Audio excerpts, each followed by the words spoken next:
...2020 yılı pandemi süreciyle başlayan tedarik zincirindeki sekteyle beraber küresel ekonomik krizin olumsuz yansımaları ülkemizde de etkilerini devam ettiriyor. Bu süreçte daha 2020 yılı başlarındayken, sürecin başındayken o zaman da ekonomistlerin defaatle dile getirdiği konular, endişeler vardı. Bunlar işte o ortamdan yararlanmak isteyen spekülasyoncu, fırsatçı ve stokçulara fırsat verilmemesi yönündeydi. Nitekim bugün gelinen noktada yani çok açık ve net bir şekilde görüyoruz ki bunlar piyasaya hükmetmiş durumda. Hani temel gıda fiyatlarından en artışına sebep olan en büyük etken bugün enerji fiyatları.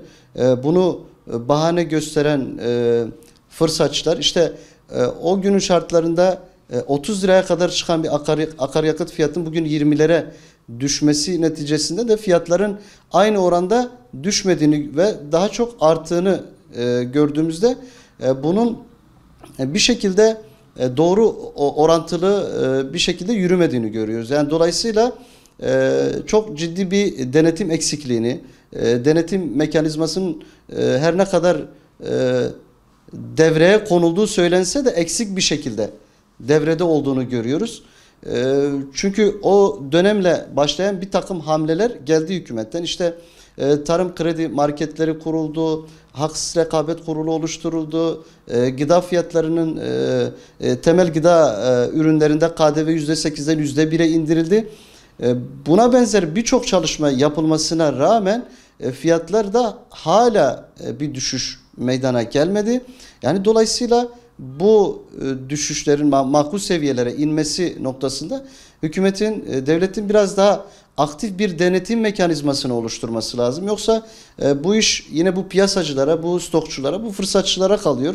Yani bu aslında olumsuz bir algıyla da devam ediyor. Bugün bakıyorsunuz en küçük bir esnaf, bir berber manava gidiyor.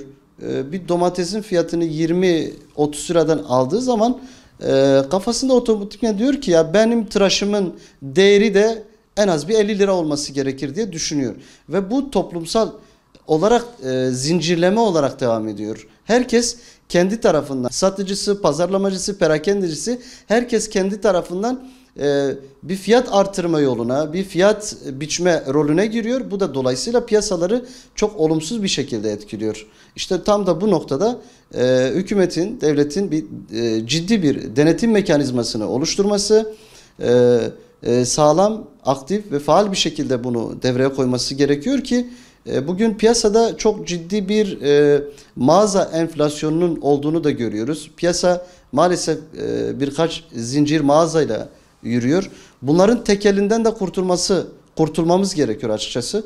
Yani bunlara alternatif pazarlar, alternatif mağazaların açılması ve fiyatların daha makul seviyelere çekilmesi noktasında toplumsal refahın, ekonomik refahın sağlanması adına devletin denetim mekanizmasını daha aktif hale getirmesini gerektiğini düşünüyorum.